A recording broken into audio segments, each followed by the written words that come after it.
Hello everyone, welcome to जगत explain. आज मैं ब्लैक कॉर्पोरेशन का चैप्टर 12 से 14 एक्सप्लेन कर रहा हूँ। यदि आपने इससे पहले के चैप्टर नहीं देखे तो उन्हें देख लें, जिससे आपको आगे की पूरी स्टोरी समझ में आएगी। चैप्टर 12 की स्टार्टिंग में हम राजा को देखते हैं जो बहुत गुस्से में ईस्ट पैलेस की तरफ जा रहे होते हैं और वह अपने सामने दो यूनिट्स को देखते हैं जो कहीं जा रहे होते हैं। तो राजा उन यूनिट्स को बुलाता है कि इधर आओ, और वह यूनिट्स कहते हैं कि हम महाराज को नमन करते हैं। तो राजा कहता है कि क्या तुम यूनिट्स ईस्ट पैलेस के नहीं हो, तुम कहाँ जा रहे हो? तब वह यूनिक्स कहते हैं कि हम रॉयल सेक्रेटरी के पास जा रहे हैं महाराज। तो राजा पूछता है आखिर वहाँ क्यों जा रहे हो? तब वह यूनिक्स थोड़ा संकोच करता है और बोलता है कि हमें यह आदेश दिया गया है कि मेगे एम्पायर के एनबॉय को किन तांजो के समय से जितने भी गिफ्ट्स दिए गए हैं उन सबके नोट्स हमें लाना है। तब किंग बहुत गुस्सा होते हैं और कहते हैं कि क्या वह छोटा बच्चा। और फिर उसके बाद हम महारानी की का सीन देखते हैं जहाँ पर एक कोर्ट लेडी भागती हुई आती है और कहती है कि महारानी एक बहुत बड़ी समस्या हो गई है। और महारानी कहती है आखिर हुआ क्या है? और वह कोर्ट लेडी कहती है कि क्राउन प्रिंस मिंगे एम्पायर जाने की तैयारी कर रहे हैं अभी। और क्यून कहती है कि क्राउन प्रिंस मिंगे एम्पायर जा रहे हैं, मिंगे एम्पायर कोई पड़ोस का गांव नहीं है। और कहती है कि आखिर वह ऐसा क्यों कर रहे हैं? तब कोर्ट लेडी कहती है कि उन्होंने कहा है कि मिंगे एम्पायर से आने वाला एनबॉय जो गुड्स की डिमांड करता है वह उसे रोकना चाहते हैं। और आज राज्यसभा में मंत्रियों ने कहा कि क्राउन प्रिंस कुछ ज्यादा ही कर रहे हैं और राजा ने उन्हें परमिशन नहीं दी, इसलिए क्राउन प्रिंस कह रहे हैं कि वह वहां पर खुद जाएंगे और महाराज अभी ईस्ट पैलेस की तरफ जा रहे हैं। इतना सुनते ही क्वीन चौंकती हैं और वहां से दौड़ लगाकर ईस्ट पैलेस की तरफ जाने लगती हैं और सोचती हैं कि हायांग मतलब किम, आखिर तुम क्या करने की सोच रहे हो? और हम ईस्ट पैलेस का सीन देखते हैं जहाँ किंग कहते हैं तुम छोटे बच्चे, आखिर ये कैसा आवेशपूर्ण व्यवहार है? तब किंग कहता है कि ये कोई आवेशपूर्ण नहीं है, मैं वह कर रहा हूँ जो मुझे एक क्राउन प्रिंस के तौर पर करना चाहिए। और हम वहीं बाहर मंत्रियों को देखते हैं जहाँ क्वीन आती हैं और वह राजा की ये बातें सुन रही होती हैं। और राजा कहता है कि तुम बदतमीज, क्या तुम ये जानकर भी कर रहे हो कि तुम्हारी एज कितनी है? और किम कहता है कि सही चीज करने के लिए एज कोई लिमिट नहीं है, ये तो केवल बहाना है कि तुम ये नहीं कर सकते क्योंकि अभी तुम यंग हो। किंग कहते हैं कि तुम ऐसे बिना विचार किए हुए क्यों कर रहे हो? और किम चिल्लाकर कहता है कि यदि आप प्रजा के पिता हैं तो मैं भी उनका बड़ा भाई बनना चाहता हूँ। जब भी मिंग एम्पायर से एनबॉय आते हैं तो मेरे भाइयों को हमेशा रोना पड़ता है, तो उनका बड़ा भाई होने के नाते मैं चुप कैसे रह सकता हूँ? तब किंग उसे गुस्से से देखते हैं और कहते हैं कि तुम छोटे बच्चे, तुम अंत तक। और कहते हैं चीफ यूनिक जाकर एक कोड़ा लाओ और साथ में एक रॉड भी लाना। कोड़ा मतलब कि जिससे घोड़े को मारते हैं उसे। इतना सुनकर महारानी बाहर से चौंक जाती हैं और अंदर दौड़कर जाती हैं और कहती हैं महाराज अभी क्राउन प्रिंस केवल 9 साल के हैं। तब किंग कहते हैं कि आप जितने ज्यादा यंग हो आपको उतनी ज्यादा डांट पड़नी चाहिए। और कहते हैं कि महारानी आप बिल्कुल अंदर नहीं आई है। और कहते हैं यूनिक्स महारानी को बाहर भेजो। और हम देखते हैं कि वह यूनिक्स महारानी को पकड़कर बाहर भेज देते हैं और महारानी कहती रहती है कि महाराज प्लीज दया दिखाइए। और हम किंग को देखते हैं जो किम को छड़ी से मार रहा होता है और कहता है कि तुम्हारा पहला पाप है कि तुम अपने इस छोटे से नॉलेज के साथ इतने ज्यादा एरोगेंट बन गए हो। और तुम्हारा दूसरा sin है कि तुम रिटेनर्स को नीची निगाहों से देखते हो और तुम में कोई मैनर्स नहीं है। और तुम्हारा तीसरा पाप है कि तुमने अपने फादर के ऑर्डर को बहुत लाइटली ले लिया। और कहते हैं कि आज जो हुआ उस पर बहुत विचार करो और याद रहे कि ऐसा बिहेवियर दोबारा कभी नहीं होना चाहिए। और हम बाहर इंस्पेक्टर और मंत्रियों को देखते हैं जो चुपचाप खड़े होते हैं। और तभी राजा दरवाजा खोलकर आते हैं और कहते हैं कि जाकर राजवैद्य को बुलाओ और उसे क्राउन प्रिंस को ट्रीट करने के लिए कहो। तो वो लोग बोलते हैं कि जी महाराज। और फिर राजा क्वीन की तरफ देखकर कहते हैं कि महारानी आपको क्राउन प्रिंस के ऊपर ध्यान देना चाहिए। और हम क्वीन को देखते हैं जो कि रो रही होती हैं। और किंग इंस्पेक्टर जनरल की तरफ देखकर और दूसरे मंत्रियों की तरफ देखकर कहता है कि तुम लोग उस बच्चे से बिल्कुल भी बराबर नहीं हो। और तभी एक मंत्री कहता है कि आखिर क्राउन प्रिंस से ऐसा कैसे कर सकते हैं? तभी बाजू में खड़ा दूसरा मंत्री कहता है कि शांत रहो, महारानी तुम्हें सुन सकती हैं। और हम क्वीन को देखते हैं जो ये सुन रही होती हैं, उन्हें बहुत गुस्सा आ रहा होता है और कहती हैं कि तुम लोग आखिर ऐसे आइडिया के साथ क्यों नहीं आ सकते जिसे लेकर एक छोटा सा बच्चा भी आ सकता है। यदि तुम लोग अपना काम ठीक से करते तो ये घटना आज नहीं होती। और कहती कि आज जो हुआ मैं उसे कभी नहीं भूलूंगी। और सभी मंत्री अपना सर झुकाकर कहते हैं कि हम मरना डिजर्व करते हैं महारानी। और उसके बाद हम किम के कमरे का रूम देखते हैं जहाँ पर महारानी किम के पिछवाड़े पर मार रही होती है और कहती है आखिर तुम मुझे हमेशा दुखी क्यों करते रहते हो? और कहती है कि अगली बार से ऐसा नहीं होना चाहिए, क्या तुम्हें समझ में आया? और उसे मारती हैं। तो किम कहता है कि माँ मुझे दर्द हो रहा है। और फिर मन में सोचता है कि ये बहुत दुखता है, मेरी ये लाइफ हो या पुरानी लाइफ हो, मेरे इन दो बछड़ों को बहुत कुछ से गुजरना पड़ता है। और तभी वह देखता है कि महारानी ने उसे मारना बंद कर दिया और वह रोती हैं। तो वह बोलता है कि माँ अगली बार से ऐसा कभी नहीं होगा। और उसकी माँ उसके ऊपर सर रखकर कहती है कि मेरे पास तुम दोनों के अलावा आखिर और कौन है? जिस पर किम किम कहता है कि मुझे माफ कर दो माँ। और उसके बाद हम राज्यसभा का सीन देखते हैं जहाँ राजा बैठा होता है और सभी मंत्री खड़े होते हैं और तब राजा गुस्से में सभी को देखता है और कहता है कि यूनिक्स जाकर वह डॉक्यूमेंट्स लेकर आओ जिन्हें राजकुमार ने मंगाया था। तो यूनिक्स कहता है जी महाराज, और उन डॉक्यूमेंट्स को राजा के सामने पेश किया जाता है। राजा उन डॉक्यूमेंट्स को पढ़ता है और कहता है कि मेगे एम्पायर को जाने वाले एनवॉय को सबसे कम रकम हमने एनुअल बजट की 2 महीने के बराबर के शेयर को दिया है और सबसे बड़ी रकम हमने एनुअल बजट के 5 महीने के बराबर की रकम को दिया है। और यदि हम उन गुड्स को भी इंक्लूड कर दें जो वह छोटे गाँव से लूटते हैं तो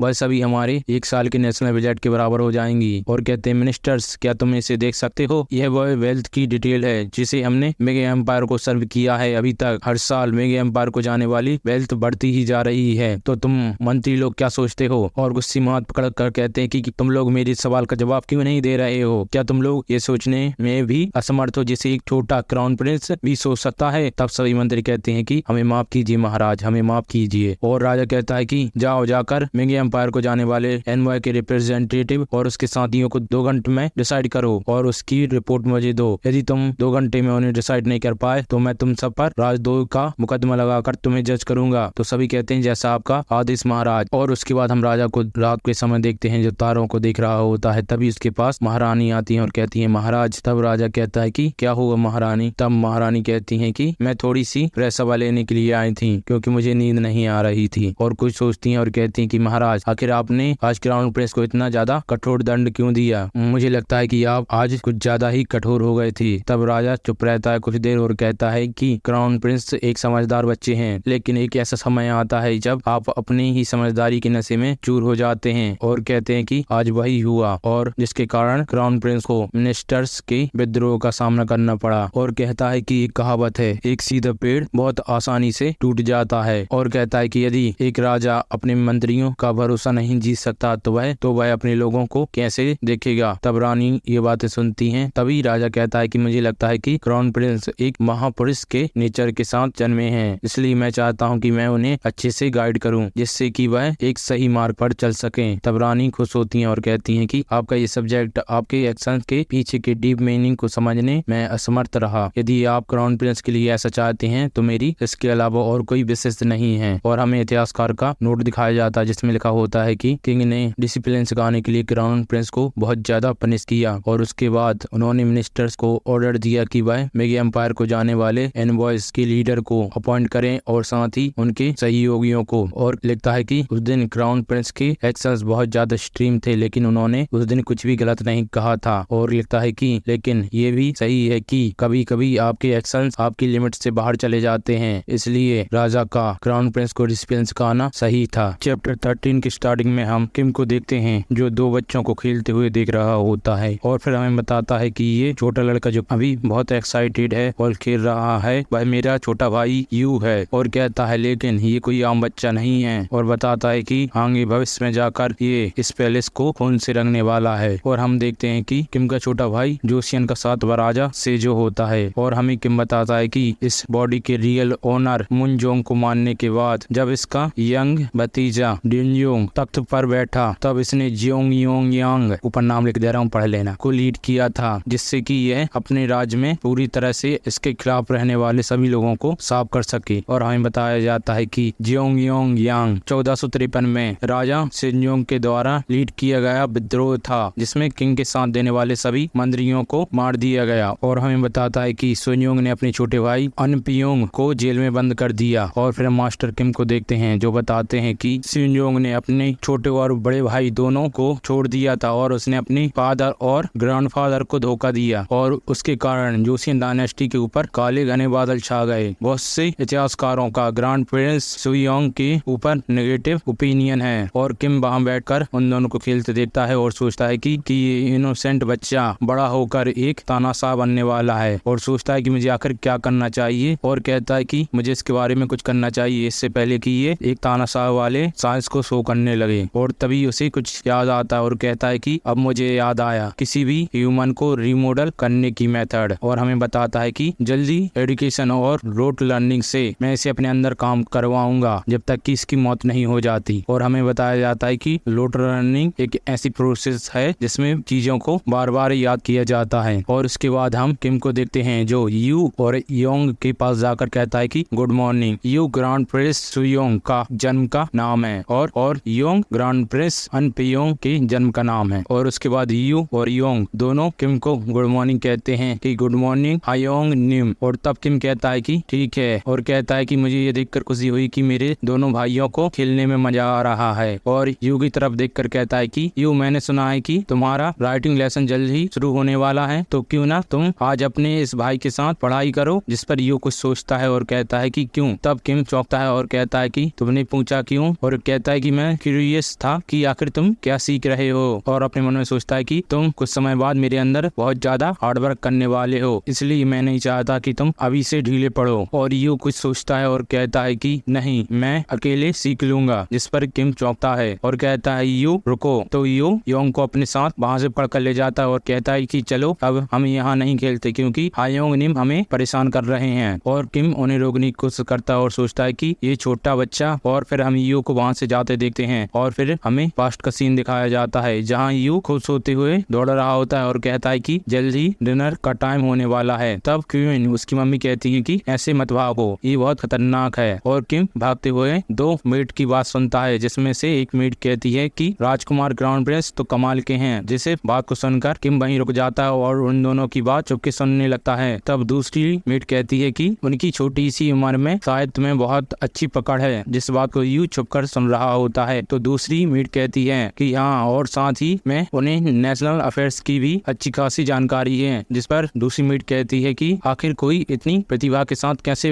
जन्म ले सकता है, ये तो बहुत शॉकिंग बात है। तभी दूसरी मेट कहती है कि क्या ऐसा ही सेकंड ग्रांड प्रिंस के लिए नहीं है। तभी किम खुश होता है और कहता है कि अब ये दोनों मेरी बारे में बात कर रही हैं। तभी उसके पीछे क्वीन आ जाती हैं। तो एक मेट कहती है कि हाँ, वह भी बहुत होशियार हैं, लेकिन क्राउन प्रिंस के कंपैरिजन में। इसे सुनकर किम बहुत हैरान रहता है। और तब एक लेडी कहती है कि हाँ, आखिरकार उन दोनों का एक दूसरे से कंपैरिजन होना तो तय है। जिस पर क्वीन बहुत चौंकती है और यू उन्हें बहुत गुस्से में देखता है। और तभी क्वीन उन दोनों के पास आती हैं और कहती हैं, हे भगवान, तुम दोनों लड़कियां पागल हो, तुम्हें पता है तुम किसके बारे में अभी बात कर रही हो। तो वो दोनों लड़कियां कहती हैं महारानी। और क्वीन कहती हैं कि पैलेस के अंदर अपने शब्दों पर ध्यान दिया करो। तो वो दोनों कहती हैं कि हम मन्नत डिजर्व करते हैं महारानी। तब यू कहता है कि चलो इसे भूल जाते हैं और यहाँ से चलते हैं। और वह बहुत ज्यादा उदास होता है और सोचता है कि आखिर मैंने ऐसा क्या किया है कि मैं हायोंग मतलब किम से बहुत ज्यादा खराब हूँ। और उसके बाद हम किम को देखते हैं जो यू और योंग के साथ बैठा होता है और उन्हें आकाश और पृथ्वी के लेटर दिखाता है और कहता है कि यू और योंग, इसे देखो, ये कैरेक्टर ऐसा इसलिए दिखता है क्योंकि यह आकाश और धरती को रिप्रेजेंट करता है। और किम उन दोनों को आकाश का चित्र दिखाकर ये बता रहा होता है। जिस पर योंग कहता है कि हायोंग निम, क्या आपने इसे बनाया। तब किम कहता है कि हाँ, मैंने इसे बनाया। और फिर हमें किम बताता है कि उसने यूनिक्स से इन फ्लैश कार्ड को बनवाने को कहा था ताकि चाइनीज कैरेक्टर को याद करना आसान हो जाए और इनकी मदद से पढ़ाई करना भी बहुत ज्यादा फन वाला काम है। तब किम यू को दोनों फ्लैश कार्ड दिखाते हुए कहता है कि तुम्हें पास आना चाहिए और इन्हें देखना चाहिए। तब यू कहता है कि मेरे पास मेरे खुद के टीचर हैं तो मैं ठीक हूँ। और तब किम कहता है कि क्या ऐसे साथ में पढ़ाई करना अच्छा नहीं है क्या। और कहता है तो चलो हम। तब यू उसे बीच में रोककर कहता है कि मैं अपना ध्यान खुद रख सकता हूँ और वहाँ से जाने लगता है और कहता है कि मुझे फ्यूचर में कभी भी इस चीज के लिए मत बुलाना। तब योंग चौंकता है और किम कहता है यू, और दोनों उसे जाते हुए देखते रहते हैं। और फिर हमें अगले दिन का सीन दिखाया जाता है जहाँ पर यू की क्लास चल रही होती है और वहीं झाड़ियों में हम किम को छुपा हुआ देखते हैं जो सोचता है कि ये बच्चा तो जितना मैंने सोचा था उससे ज्यादा पागल निकला। और कहता है कि मुझे देखना चाहिए कि आखिर ये क्या करता है और पीछे से योंग को चुप कर देखता रहता है। तब उसके टीचर कहते हैं कि क्या तुम्हें ये पार्ट थोड़ा कठिन नहीं लगा। और तब यू खुश होकर कहता है कि नहीं, आपकी टीचिंग बहुत अच्छी है, इसके कारण मुझे ये पार्ट कठिन नहीं लगा। ये सुनकर किम बहुत चौंकता है और सोचता है कि जितना मैंने सोचा था यह तो उससे भी ज्यादा मैनर्ड है। और सोचता है कि क्या यह केवल मुझ पर ही इतना कठोर है। और टीचर कहता है कि हमने कल जो 3 फंडामेंटल बाउंड और 5 कंसिस्टेंट वर्चुअल्स पढ़े थे, क्या हमें उनका रिवीजन करना चाहिए। इस पर यू कहता है ठीक है और उन्हें वो चीज सुनाता है और कहता है कि अपने शासक के प्रति प्रजा की निष्ठा, राजा अपनी प्रजा का मुखिया होता है, एक पुत्र की अपने पिता के प्रति पितृ भक्ति, पिता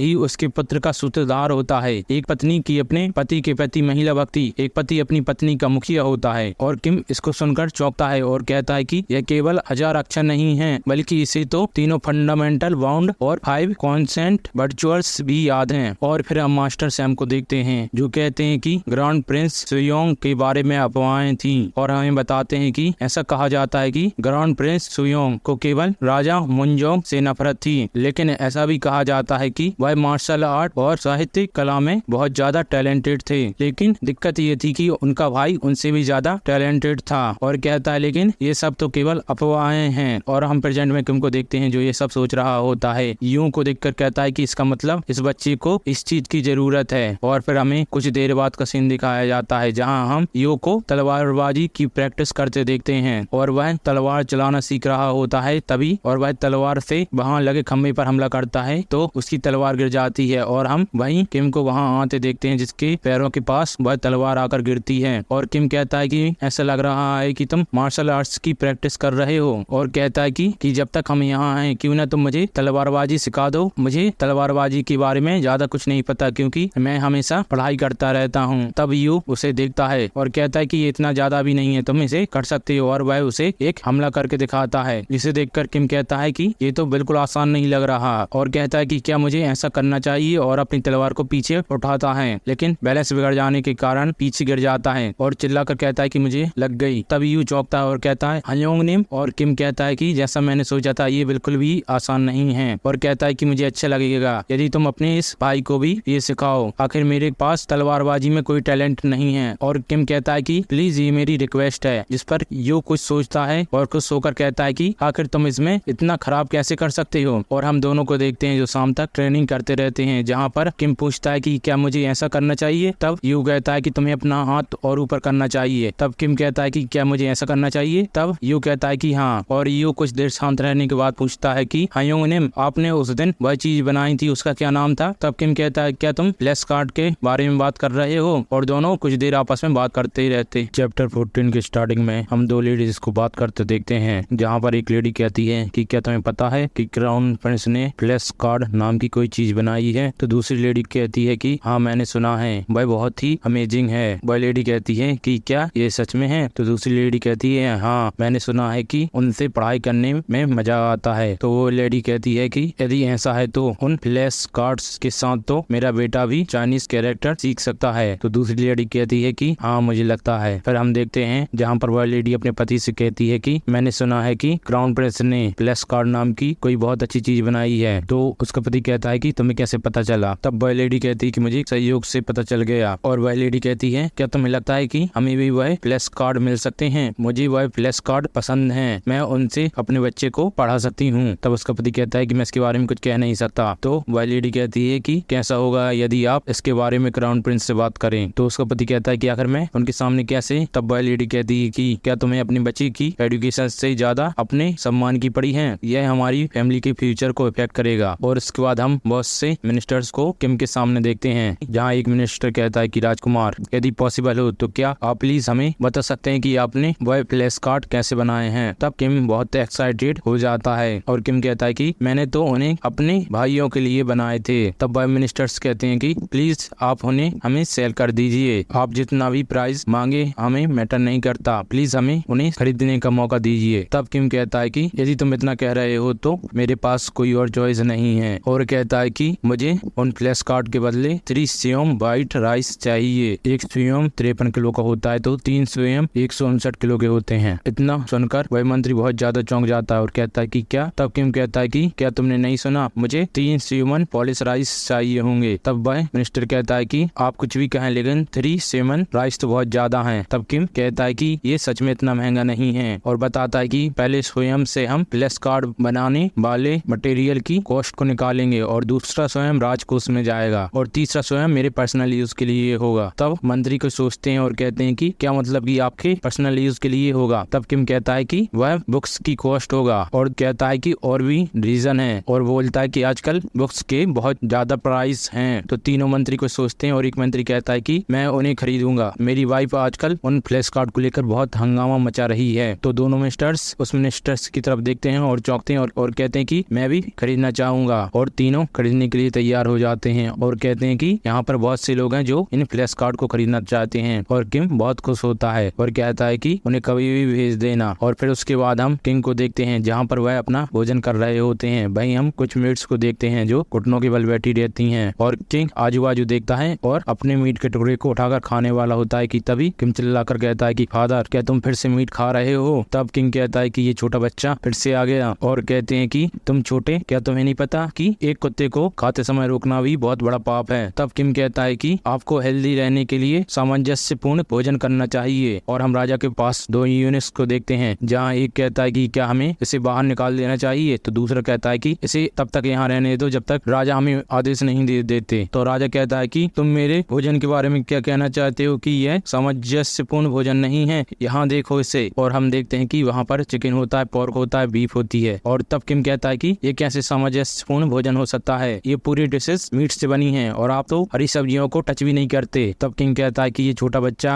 और फिर हम मेट्स को देखते हैं जो सोचती हैं कि राजकुमार क्राउन प्रिंस आप प्लीज रुक जाइए, आजकल महाराज को इन दिनों बहुत ज्यादा काम करना पड़ता है। और हमें बताया जाता है कि किम राजा सेजोंग के भोजन को लेकर बहुत ऑब्सेस हो गया। और फिर हम किंग को उनके स्टडी रूम में देखते हैं, जहाँ किम आकर उन्हें एक बुक पढ़कर कहता है कि यदि हम युआन डायनेस्टी की मेडिकल टेस्ट को देखें तो उसमें लिखा गया है कि लंबे और अच्छे जीवन के लिए हमें बहुत सी प्रकार की वेजिटेबल्स को खाना चाहिए। और फिर हम किम को किचन में देखते हैं, जहाँ वह मेट से कहता है कि तुमने मसाले में बहुत ज्यादा नमक डाल दिया था, इसे फिर से बनाओ और अगली बार मीट को भी कम रखना। तब वह मेट कहती है जी। और फिर हम किम को देखते हैं जो फिर से राजा को उसके मेल के समय परेशान करने आ जाता है और कहता है कि बहुत ज्यादा मीट खाने से आपका ब्लड टर्बिड हो जाएगा, मतलब खराब हो जाएगा खून। और कहता है कि यदि आपका एक बार खून टर्बिड हो गया तो यह आपकी बॉडी और दिमाग पर तनाव डालेगा, और यदि आपके बॉडी और दिमाग में तनाव रहेगा तो आप केयरफुल नहीं रह पाएंगे, और यदि यह आपके दिमाग को इफेक्ट करेगा तो हमारे किंगडम का क्या होगा। यदि फादर का दिमाग हिला तो इस कंट्री की स्टेबिलिटी भी हिल जाएगी। और बहुत ज्यादा बकवास सुनाता रहता है राजा को, और राजा को जिस पर बहुत गुस्सा आता है। और हम और राजा के सामने बैठी कोर्ट लेडी और यूनुस को देखते हैं, जहाँ पर लेडी सोचती है कि मुझे लगता है कि महाराज कभी भी फटने वाले हैं, और गिनती शुरू करती है 1 2। और महाराज बहुत चिल्लाकर कहते हैं कि तू छोटा बच्चा, मैं सोच रहा था कि तू अभी छोटा है इसलिए तुझ पर नरमी बरत रहा था, लेकिन अब मैं और नहीं सह सकता। और टेबल पर हाथ पकड़कर कहता है कि अपने फादर के खाने के समय में इंटरफेयर करना बंद करो। एक इंसान जो खाकर मरता है उसके चेहरे पर एक मुस्कान होती है। और राजा कहता है कि कोई क्राउन प्रिंस को यहाँ से अभी के अभी ले जाओ, जिस पर किम चौंकता है और कहता है कि फादर। और राजा कहता है कि ये सुनिश्चित करना कि यह दोबारा मेरे खाने के समय यहाँ ना आए। और किम सोचता है कि मैं इसे ऐसे ही नहीं होने दे सकता, यदि ऐसा ही चलता रहा तो ये बुड्ढा जल्दी मर जाएगा। मुझे इस बुड्ढे को स्वस्थ रखना होगा ताकि यह बहुत लंबे समय तक काम कर सके,